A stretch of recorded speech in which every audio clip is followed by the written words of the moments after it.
एक ऐसी जगह की कल्पना करें जहां दिन और रात का प्राकृतिक चक्र उलट जाता है, जहां साल के आधे समय अंधेरा छाया रहता है और साल के आधे समय दिन रहता है।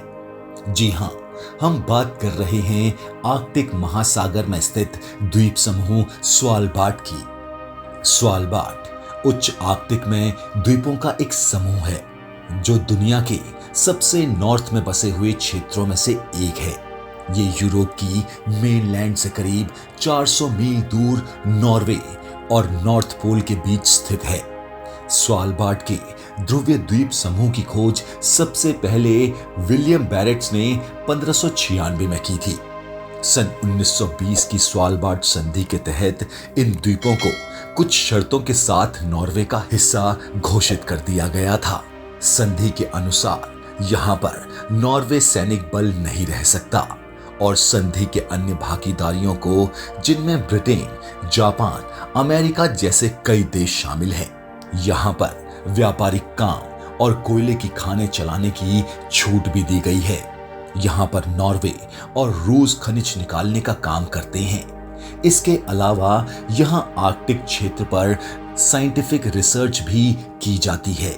यहाँ का तापमान गर्मियों में 3 से 7 डिग्री सेल्सियस होता है और सर्दी में तापमान -20 से -30 तक हो जाता है।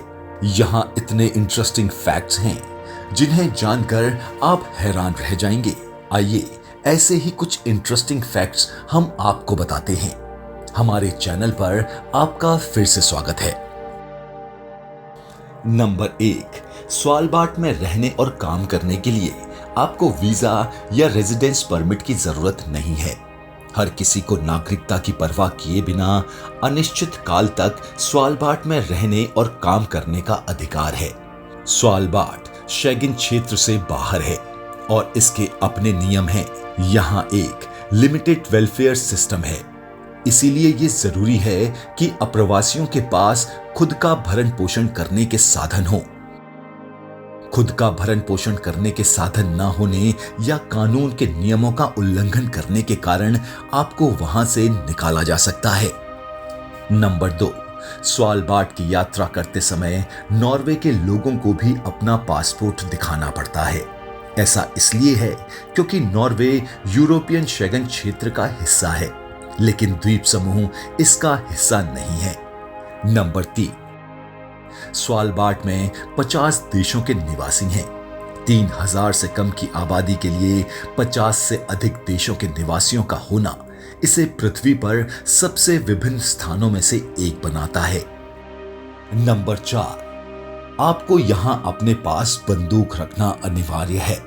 2012 से ये एक कानूनी आवश्यकता रही है कि किसी भी बस्ती से बाहर यात्रा करने वाले व्यक्ति को ध्रुवीय भालुओं द्वारा होने वाले खतरे के कारण एक बंदूक अवश्य रखनी चाहिए। भालू को डराने के लिए बंदूकें और बैगर भी रखना जरूरी है। नंबर 5, स्वालबार्ड में ध्रुवीय भालू को गोली मारना एक अपराध है। आप अपनी जान बचाने के लिए उन्हें डरा सकते हैं पर मार नहीं सकते, या उनका पीछा करना या उन्हें परेशान नहीं कर सकते। ये एक बड़ा अपराध है। नंबर 6, स्वालबार्ड में साल के 5 महीने सूरज अस्त नहीं होता। जी हां, स्वालबार्ड इतना नॉर्थ में है कि 19 अप्रैल से 23 अगस्त तक पूरी गर्मियों में सूरज नहीं डूबता। अगर आप सूर्य को देखना पसंद करते हैं तो ये घूमने का एक बढ़िया समय है। नंबर 7, सर्दियों के दौरान स्वालबार्ड में एक रात 3 महीने तक चलती है। क्या आप कल्पना कर सकते हैं कि 3 महीने तक सूर्योदय ना दिखे? गर्मियों में मध्य रात्रि के सूरज के विपरीत सर्दियों के दौरान ध्रुवीय रात होती है। ये नवंबर की शुरुआत में शुरू होती है और जनवरी के अंत में समाप्त होती है।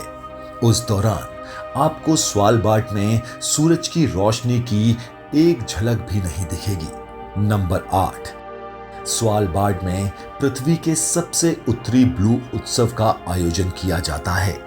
हर साल अक्टूबर के आखिरी में स्वालबार्ड में डार्क सीजन ब्लू फेस्टिवल मनाया जाता है।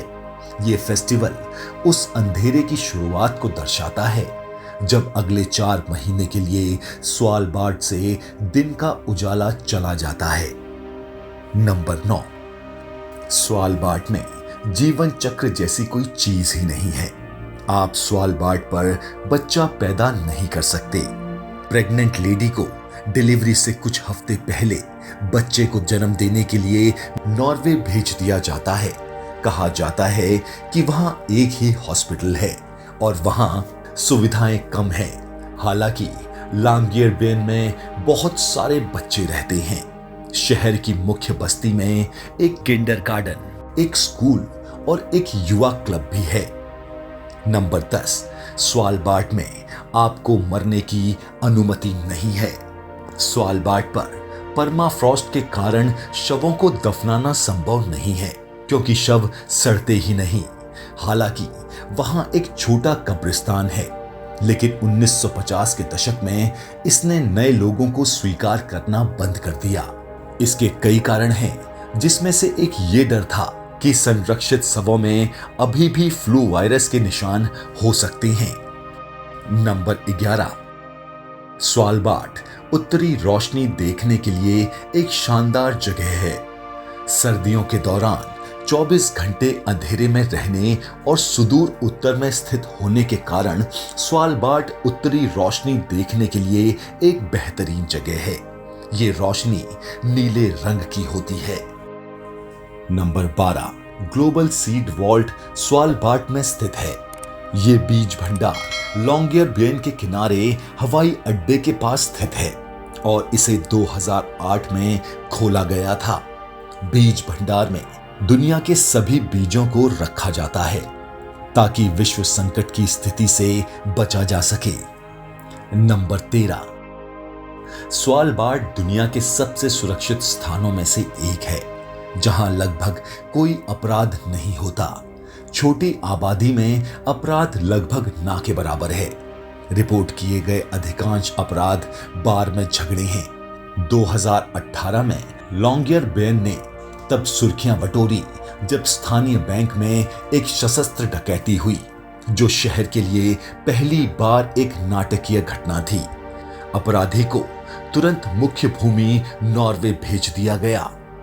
नंबर 14, लॉन्गियरबेन एक आर्कटिक विज्ञान केंद्र है। यहाँ पर जीव विज्ञान, भौतिक और भूविज्ञान में सेमेस्टर पढ़ने वाले कुछ 100 छात्रों का भी घर है। नंबर 15, स्वालबार्ड को आर्कटिक रेगिस्तान के रूप में भी डिफाइन किया गया है। स्वालबार्ड को इसकी कम ह्यूमिडिटी के कारण रेगिस्तान माना जाता है। स्वालबार्ड की हवा लगभग सहारा की हवा जितनी ही शुष्क है। नंबर 16, स्वालबार्ड में कोई पेड़ नहीं है।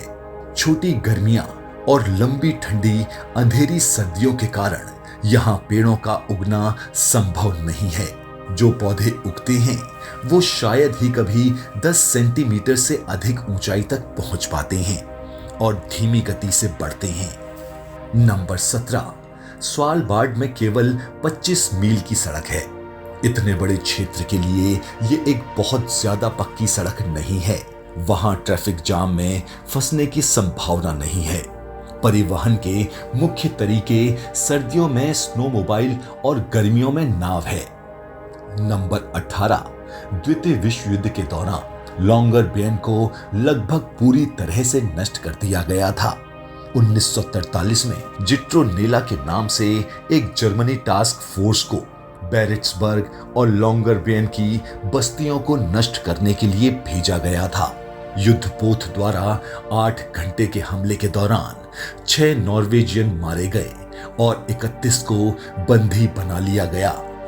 इतना कुछ जानने के बाद क्या आपको नहीं लगता कि आपको भी एक बार स्वालबार्ड जरूर जाना चाहिए? अगर आपके पास भी ऐसे ही इंटरेस्टिंग फैक्ट्स हैं तो आप हमें कमेंट बॉक्स में बताएं। अगर आपको हमारे वीडियोस पसंद आ रहे हैं तो प्लीज लाइक, शेयर, कमेंट और सब्सक्राइब जरूर करें ताकि ऐसे ही इंटरेस्टिंग वीडियोस हम आपके लिए लाते रहें।